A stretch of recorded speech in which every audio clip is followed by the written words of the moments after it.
Okay guys, this is going to be a chicken coop progress report. As you know, I'm not really a builder, but I'm coming up with some ideas. Got something started right over there.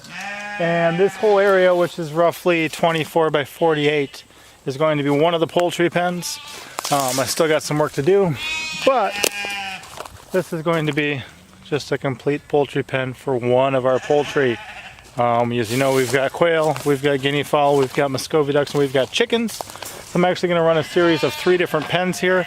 And we've got some other ideas moving forward, but I'm just going to kind of start from the beginning and show you guys how we got to where we are today and explain some of our plans for the future.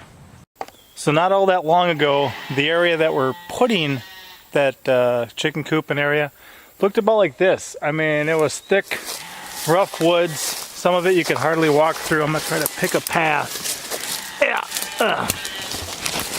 Okay. Here I am inside it.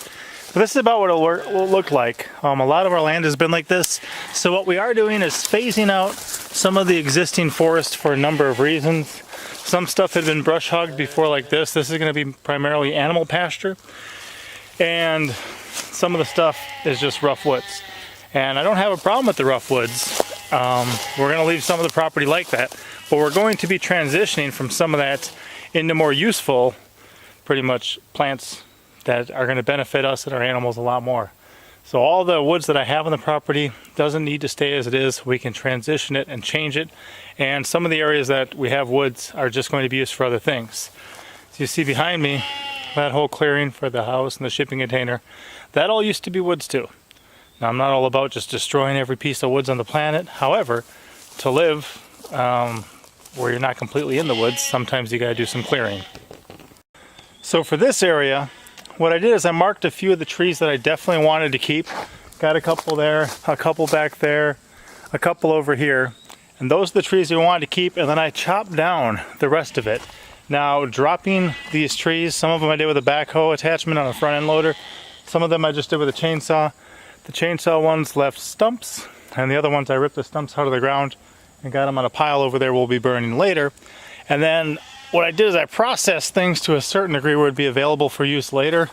Made a lot of these giant piles of about 5 or 6 foot long logs. Because I can move a 5 or 6 foot long log, I can't fit it into my fireplace, but I can move it and get it off to the side. And then later it's a lot easier to make firewood out of that. I'll just cut it into a couple pieces. And then all of the branches and the greenbrier vines and grapevines and everything else are also made in some nice big piles here, where I'm going to be chipper shredding them and using them as a mulch, because as I head through and plant different things, I'm going to get the plants I really want established first and use the mulch as a way to keep them moisturized, keep them from competing with other plants that would grow up in their place, and then also building the soil for when we enter the next phase of things. Here I've got some elderberries and pawpaws, American beautyberries, and gooseberry plants going in this row here, and also some raspberries and mulberries that are in this long line here heading up to my next pile of branches. So when I transition from raw woods and keep the trees that I want, what happens is a lot of this stuff starts growing back. You see all that growing back? And some of it, like a persimmon tree, this has got a good root base, so it'll shoot up pretty good. And in a couple years, probably 5 or less, it'll be producing fruit. It'll be up above everything and kind of start forming a new upper canopy. And to deal with what I'm dealing with, that's a lot of stuff to fight through. So what I do is I section off a section and then begin to use our animals once again to eat things down to another level. So all of this is the next one I'm building. I'm in the process of doing that right now. Once I get it fenced in, I'll do it like I did here. And these guys are ready. I'm gonna move them later today or tomorrow into the next section. But these goats, like Wild and Crockett here, hey Crockett, they will nibble down everything in an area so that I can transition it to something else. So a while ago, I just let them be in this area, and this was their temporary home until they nibbled everything down for me. And then a lot of this stuff too is either going to get broken down on its own, the greenbrier and stuff down here, or I can chipper shred it. But once I put the poultry in here, they have a very high nitrogen manure, and to have wood, just raw wood chips, sawdust, things like that break down, they need a lot of nitrogen.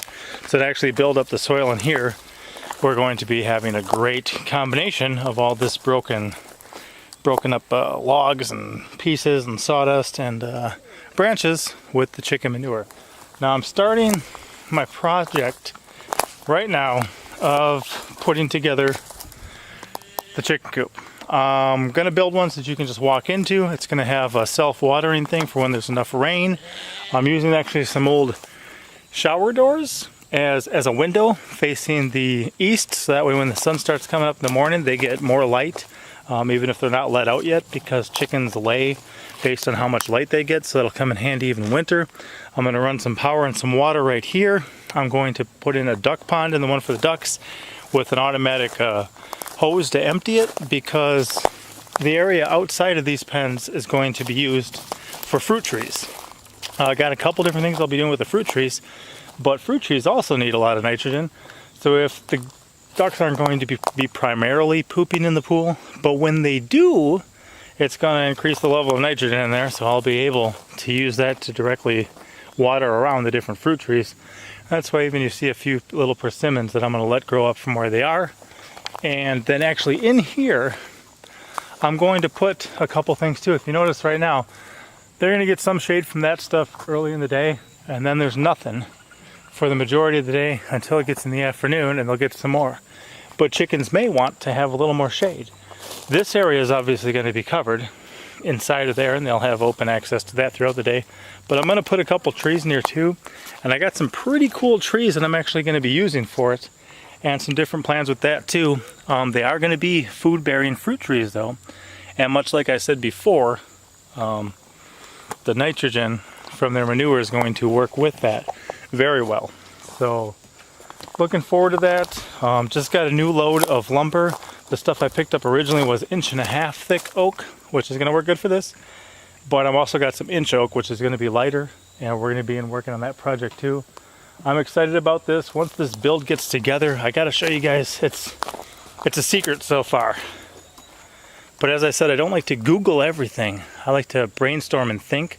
So there's actually a project I'm going to make for a sliding door in a way that, as far as I know, potentially nobody in the history of mankind has ever made a sliding door like this.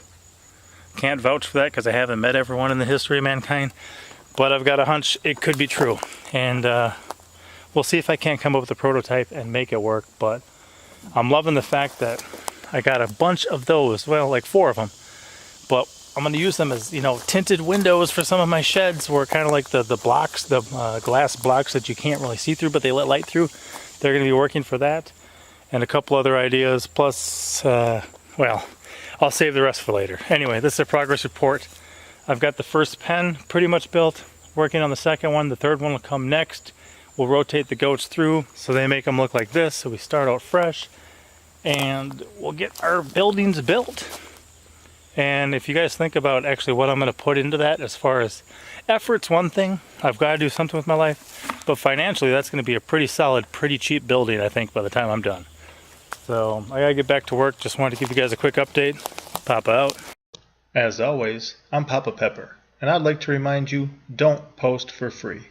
If you'd like to be part of a revolution in social media, an economic power to the people where users can actually blog for cryptocurrency, then I'd recommend that you check out steemit.com and join the revolution. Papa out.